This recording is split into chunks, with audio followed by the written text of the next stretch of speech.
You ready for the robots? You see, the robot revolution is coming, according to many. It's what it looks like when you see some of this video.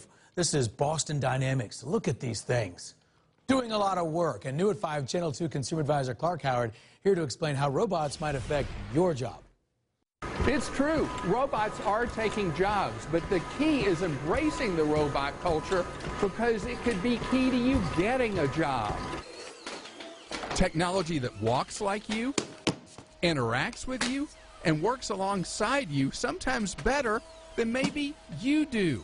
But will it replace you? If you go to an automobile plant, what do you see? Well, robots. Technology creates opportunities, creates new products, but it also destroys old jobs along the way. Emory Associate Professor of Economics Leonard Carlson says it's been that way for years. Otherwise, we would still be, plowing with oxen and, sharp sticks kind of thing. And the loss of jobs to technology will continue. According to the World Economic Forum, 5 million jobs will be lost by 2020.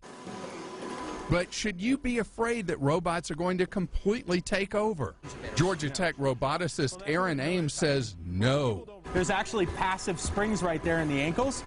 Ames and his students, along with SRI International, built the humanoid robot Duras. Robots won't take over our jobs. Robots will be able to supplement us as we do jobs. Ames believes we're just starting to understand how to make robots like Duras move and act like us. So the idea here was to make a robot that's the most efficient walking robot ever to exist.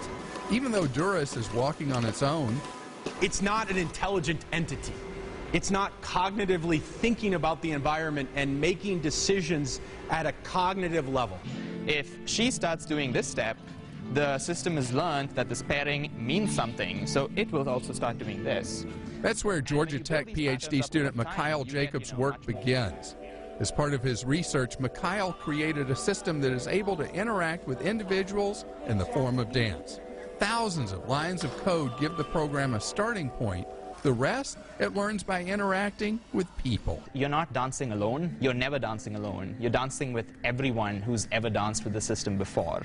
And because of that stored information, computers are able to understand the sequence of problem solving, which Mikhail thinks will make them extremely useful in the future. The ultimate goal for not just this system would be to have a perfect computer colleague. These teams are competing in the first robotics competition. They combine science with technology to create robots. They say emerging technology isn't something to be afraid of. Technology is ever growing, and it's not really going to stop developing anytime soon because it helps us in every aspect of our lives. And so with the increase in technology, we have to have more people in that field to develop it. Throughout history, people have always been afraid of new technologies. At one time, because of agriculture becoming mechanized, people thought there would never be work again. How untrue that was. Don't be afraid of this, learn it. I'm Clark Howard.